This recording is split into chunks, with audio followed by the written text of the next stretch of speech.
So, in this video, we're going to talk about the conversation that Cam Newton had with Dr. Cheyenne Bryant. And what you notice about Cam Newton and his story is that he does not have the archetype of Daddy God. That this is a man that kind of has a Peter Pan complex.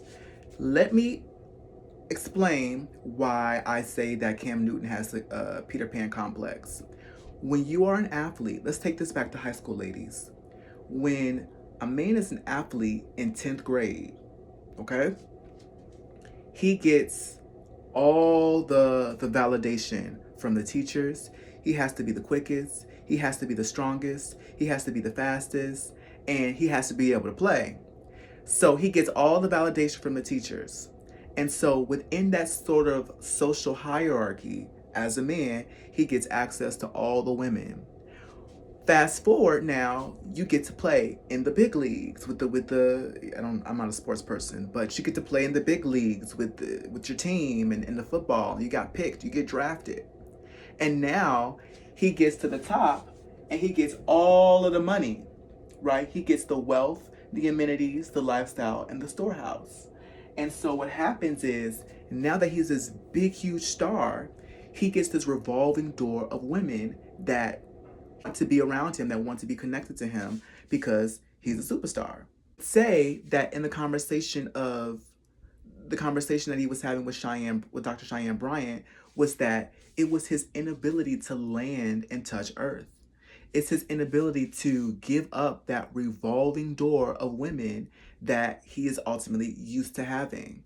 So, this is why you see him getting a lot of pushback towards the people who are coming in onto his show and talking to him about relationships. He did it with Dr. Cheyenne Bryant.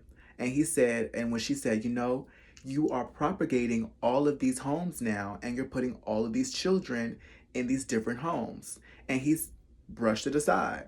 You then had Ace Metaphor, a man in the divine masculine, that said, okay, Cam, just slow down. And the revolving door, you can still have that, but get to know Brittany, get to know Tiffany, get to know Melissa. And he says, nah, nah, nah.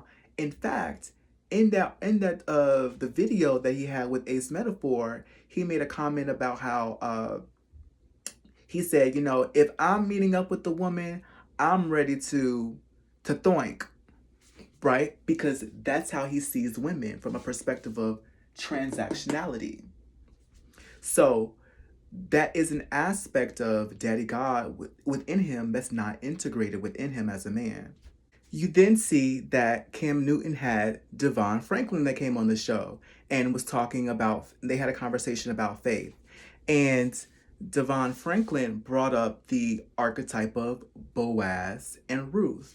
Boaz and Ruth is an example of La Pareja, right? And he said, well, how do I know that that's real? He then had Pastor Jason come on to his show, and they were talking about marriage. And his argument was that, well, Jesus wasn't married, which is actually incorrect because Jesus was married to the church. So, in the same sort of construction of Daddy God connected to the garden, the Good Shepherd connected to the flock, Jesus connected to the church, the King connected to his kingdom, the divine man connected to his family, you see that aspect of him is not there because he still wants to have access to the revolving door of women that come in and out of his life. This is an example of a man with a Peter Pan complex. I want to challenge you to do then, as a woman, is just look at the story that Daddy God creates for you.